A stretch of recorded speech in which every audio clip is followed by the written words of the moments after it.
my channel. Let's sort it out with Yay! Today, our topic today will be ways you can take to secure your PR in the UK. Let's say you're in your country and you want to come down to the UK, want to become a permanent resident in the UK. There are certain ways you need to take. We're going to talk about 5 steps you can take to be able to secure a permanent residency here in the UK. Let's dive into it. Hooray!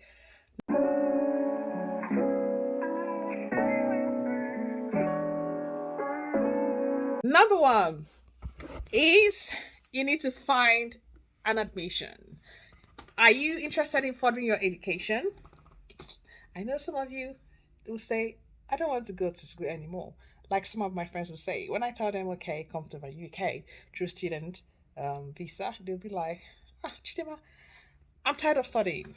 Well, you can't eat your cake and have it, okay? If you want a good life, if you want to live in the UK, you have to make ways, you have to take some steps. And coming as a student is one of those ways. Except you have so much money, then you can buy a business. Like I said in my previous video, which you can check, just search in my channel and you might see it, or if I remember, I'll put it here or there. Okay, so find a school. Number 1 step.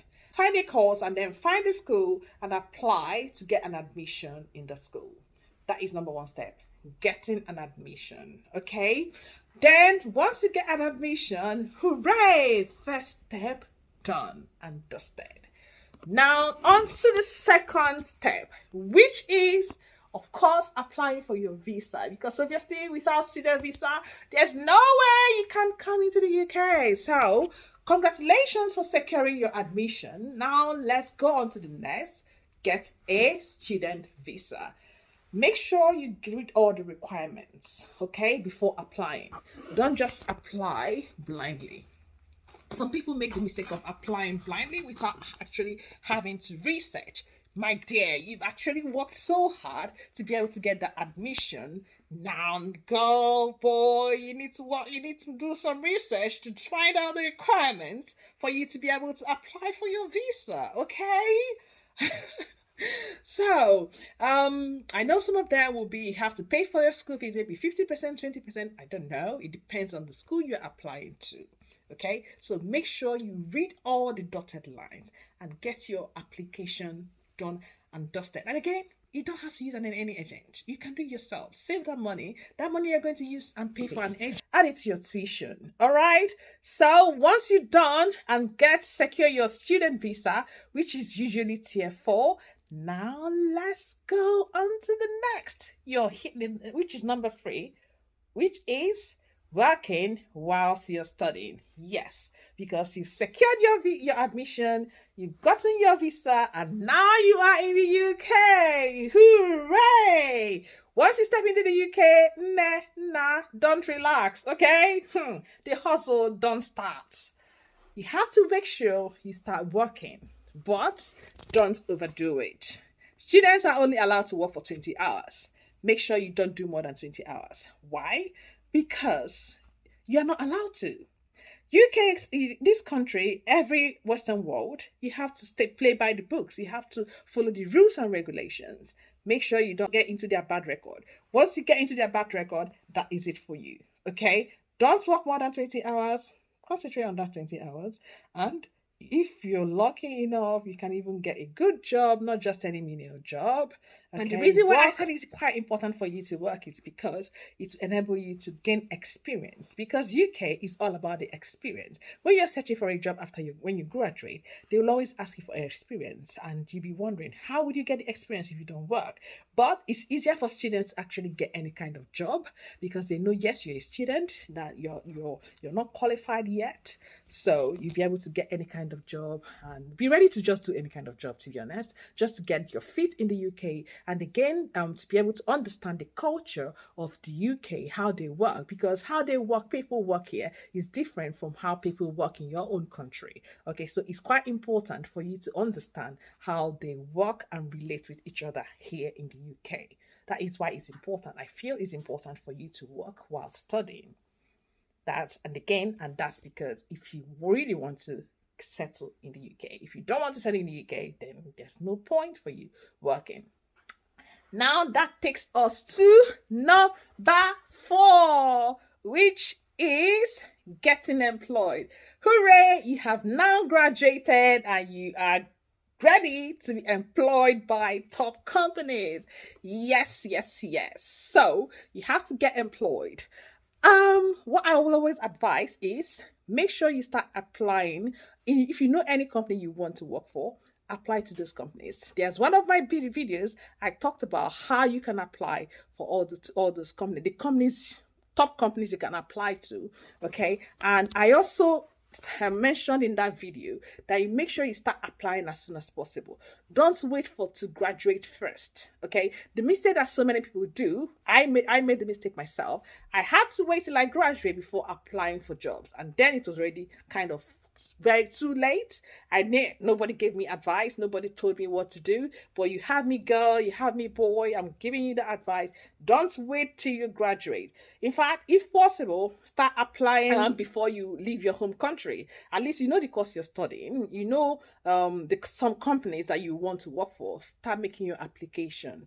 Honestly, and in your application you can write the name of your university on there, and then say that you're still studying, so start making moves. And if you step in here, start researching and then apply, see how CVs are done. I also made a video about how to write CVs and cover letter in my channel. I can leave it here or there, I don't know. But yes, check it out. And then put in your applications. Most of these big companies, they start recruiting in springtime. Let's say you came in September with the September batch, right? Once you step in, start applying, or you wait till February, March, which is springtime is March, April. So you can start applying February, March, April, or you just keep going on their website to see when they're going to do job fair, career fair, and look for vacancies on their websites. So also, my dear, don't waste time, because getting employed is the greatest thing that can help you secure a permanent residency here in the UK. Because obviously UK people, they don't want people that will come here and then start misusing their resources, depending on their funds here. Rather, they want you to contribute to their economy. And one of the ways you can contribute to the UK economy is by working. So if you get a good job and you start getting paid well, trust me, once you apply for your PR, my dear, you're getting it. That's it. So get employed, okay? And if you never know, the company that will employ you after you graduate might even sponsor you for your indefinite leave to remain. But if you don't want to be sponsored, you want to do everything on your own, then my dear, start making money. Because when you want to apply, there's a certain amount of money you need to make, and there's a certain amount of money that needs to be in your account before you can be qualified as a permanent residency here in the UK. That takes us to number 5. Congratulations for being employed. Now, what is number 5? Number 5 is the final one, which is applying for your indefinite leave to remain. Hooray! You've gotten to that stage. Congratulations, because it's not easy. Once you get employed, if you're being sponsored, your company will help you apply for your indefinite leave to remain. But if you're doing it yourself, you're now, after 5 years, you're qualified to apply for indefinite leave to remain. But before you apply for your indefinite leave to remain, there are certain tests that you need to take. You need to make sure that you write your Life in the UK test, your English test. Well, the English is not necessary now, because you've already studied here in the UK. So your qualification as a student, maybe your master's, your BSc, is already standing in as your English qualification. And then your source of income, how much are you earning? Depending on what is obtainable at that time, the requirements available at the time you're applying, you have to do this research on the government website and see how much. Like in my own time, we were meant to be earning up to £36,000 per annum. And it keeps changing. I think now I heard it's 25,000, which is very, very low. This batch, they're actually very lucky. So depending on when you apply, you have to do their research and see how much you are meant to be earning. And if your company, your employer is not paying you that much, then you have to maybe do some other jobs. At least, thank God, in the UK, you're allowed to do more than one job. So you can get another job and to make it up to that amount that is being requested from you. So that is why sometimes it's easier when you're being sponsored by a company. There you go. You apply and hooray, you've gotten your PR, your indefinite leave to remain. And after 1 year, you are now a British citizen, a Britico. Hey, hey, congratulations. So, yeah, these are the steps you can take to get a PR in the UK. Let's go through it again. Number one, I said, get an admission into a UK university. Number two, get your study prep visa, which is tier 4, and make sure you stay in the rules of that study visa. Number 3, work whilst you study. Number 4, get employed. And number 5, apply for your indefinite leave to remain.